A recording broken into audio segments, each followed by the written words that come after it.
Hi guys! I am joined today by the lovely Lou, who also has a YouTube channel. I'm going to give it a plug. Yeah, it's called Maeve and Me. Little link in the description. Lou lives on her own with her lovely dog Maeve. Today we're just going to chat about some of the things that we experience being single women living on our boats. I think sometimes being a single woman on your own on your boat, it does attract a lot of attention from people because it's a little bit out of the norm. Yeah, and I think when people see you on your own, I think they are assuming to see a bloke with you. That's what I find. Do you know what I mean? Yeah. People sort of assume that a guy is going to pop out and jump off the boat and do that lock for you. Do you find that people get annoyed if they're coming up into like sharing locks with you or things like that? Yeah, but I think people, because obviously the majority of people you see up here as well, like on the northern waterways, is mainly older couples. So I think people will come up and you're like, obviously just moored up or whatever, and a lot of the time I don't think they're doing it intentionally, but they'll come up and you can see them chatting to you, but I think their mannerisms are like they're trying to rush you. Because there's two of them, obviously they can do the lock a lot quicker. Yeah. And it can be intimidating and it can make you start rushing and then you just forget. Do you know what I mean? Yeah, and if you rush, then you're more likely to make a mistake, and there's things that you have to do slightly differently if you're on your own, which will be a bit slower, but yeah.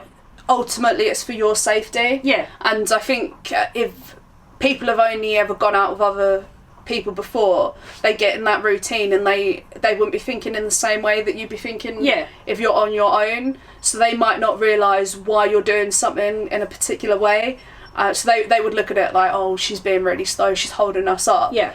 Whereas we're thinking, you know, we have to do the locks a little bit slower because we don't want the boat bashing all around, because we haven't got that control over it because no one's on the boat. Yeah.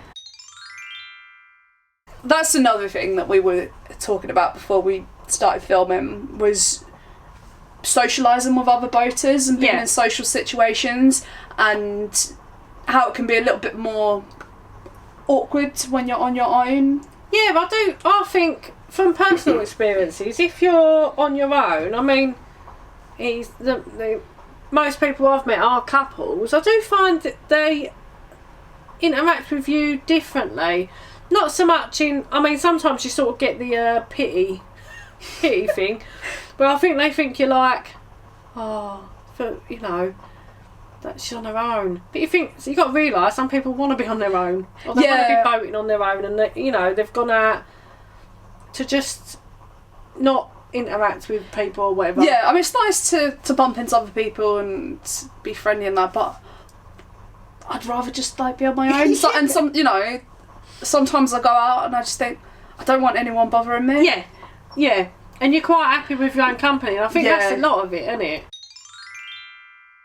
I think a lot of people as well, when they walk past, people say, oh, you live on people think you're like in a prehistoric world, don't they, on your boat? Well, you got a coffee machine, and it's like, yeah, it got like all mod cons, you know what I mean? Yeah. Not like, got Wi-Fi, like at work, you got Wi-Fi.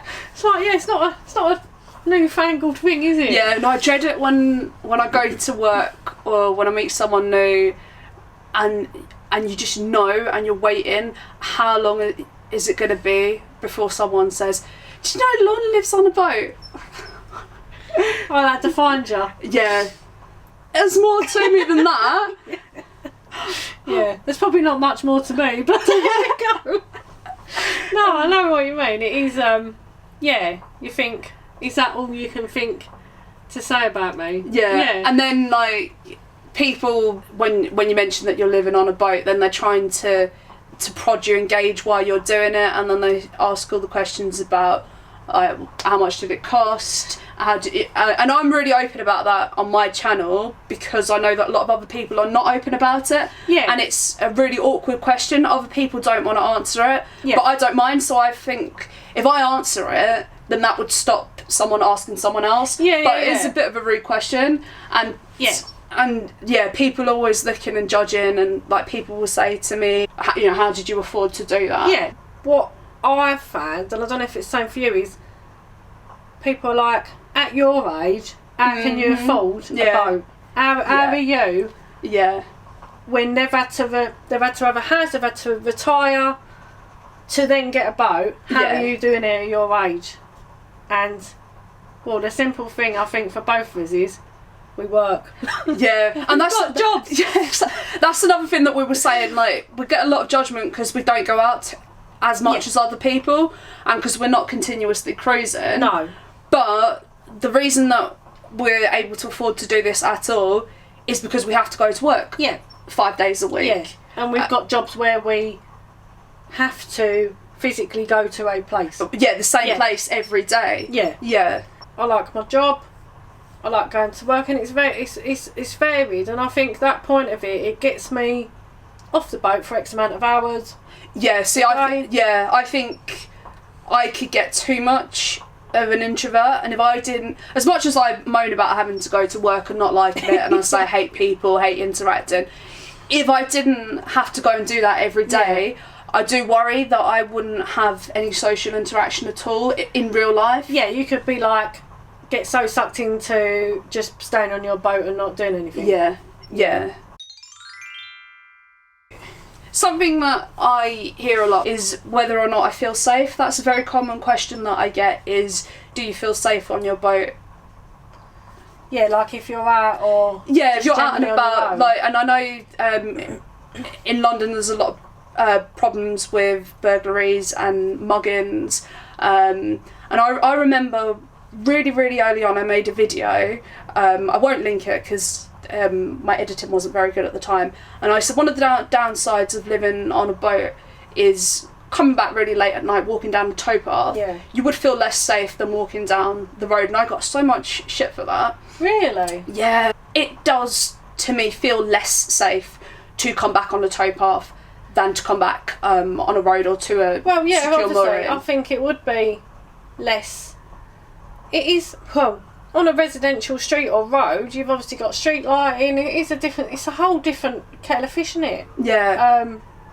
And I don't know. I think it all depends. I think how you perceive the area, and whether that's already got your back up. Yeah. Before you started. Yeah, and if you're going back to a different area every day, you don't get to suss it out in the same way as if you're living there. Yeah, and as well, when you're out, you will hear stories off other boaters about do not stop there, whatever you do. Yeah. And obviously, so then that affects you before you've even reached that area. Mm-hmm. So then, if you are walking back late at night on your own and you are a single woman, I do think it is going to affect you to how you are feeling walking back. When you say you're going to get a boat, or you've just got a boat, or people find out you're on a boat on your own, how do you go out on your own? How do you do all the locks? Yeah. And like we were saying, well, no differently to a bloke. Because some locks are really bloody hard. Yeah. And that's what I find a bit strange, is like this, like when you see a male and female couple out, 9 times out of 10 the man will drive the boat and the woman will do the locks, and I think she must be really, really strong. I'd much rather be driving because it's easier. Yeah, and I think with some people, the blokes have never ever done a lock. No, and that's what I find really funny, like when you go out and you do things on your boat, like whether it's you're doing locks or you're moving equipment or you're pulling the boat in, and then a man will come along and with his cape on, and I've seen it before. Like I've been moving my boat, and then a man, come on darling, like I'll help you, sort of thing, and I just love it. I just sit back and I know that they won't be able to do it, like when they're not a boater.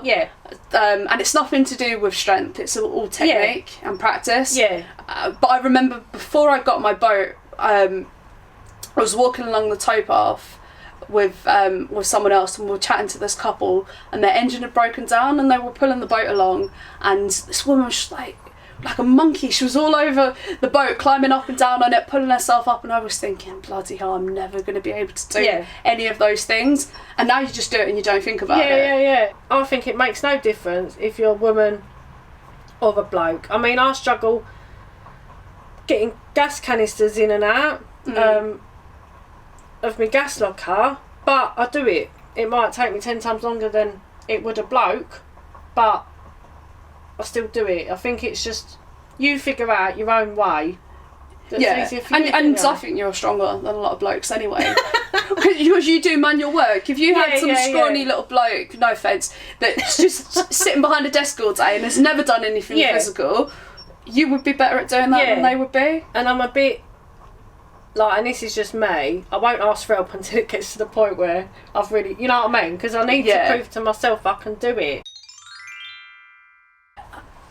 When I bought my boat, I took someone with me to have the survey done, right? And he was chatting to the people that was buying the boat from, and we said so many times, this is like, oh, you're buying the boat. And he kept saying, Lorna's buying the boat. Yeah. It's Lorna's boat. He said it so many times, and you know, we're asking all the questions, and he was telling all the mechanical stuff to my friend, and he just looked at me and he said, what's that? What does that mean? I don't understand. And talking about all the boaty terms, and he was like, what's that? I don't get it. I don't know. And then the guy who I bought the boat from said to me, oh, why don't you go inside and see my wife? She'll show you how all the kitchen stuff works. She'll show you how the cooker and all that works. My God. And I was just like, oh, she should probably show him. I don't do any cooking. I wish she had bloody shown me, because I don't know how to use the cooker. But it was the principle of it. Yeah. But that over and over again, we both kept saying it's her boat. Yeah. She's living on it. It's hers. But everything was directed at the man that I was with. I've been quite lucky in the people that I've had out to the boat, like marine engineers, not this boat, the other boat. And one of them is a guy from Street Hay Wharf, Paul. And I mean, I stay in touch with him now, and he was brilliant. He come out, and Robbie basically said, talked to Lou's boat, and he went through, and I mean in minute detail, showed me everything that he was doing, why he was doing it, why the problem had occurred, how I should rectify it, what I should look for in the future. And that is just so nice to see. So, in conclusion, is there any advice that you would give to a solo female that was thinking about moving onto a boat? I'd say, if you can, take someone that has got knowledge of boats. If you're going to buy your first boat or whatever, take someone that's got some knowledge, and has either had a boat or knows what they're looking for, because that's what I wish I had when I got my other boat. And I think just do it. Just have the confidence to take that leap. Yeah, don't be scared. Yeah. Meet other boaters, especially other women boaters will really look after you, and there's a really good community there. And you're better to regret something that you've done than something you haven't done. Yeah, and you'll enjoy it. You'd always meet interesting people on boats, didn't you? Yeah, or you won't enjoy it and you can move on and do something else. Yeah. Either way.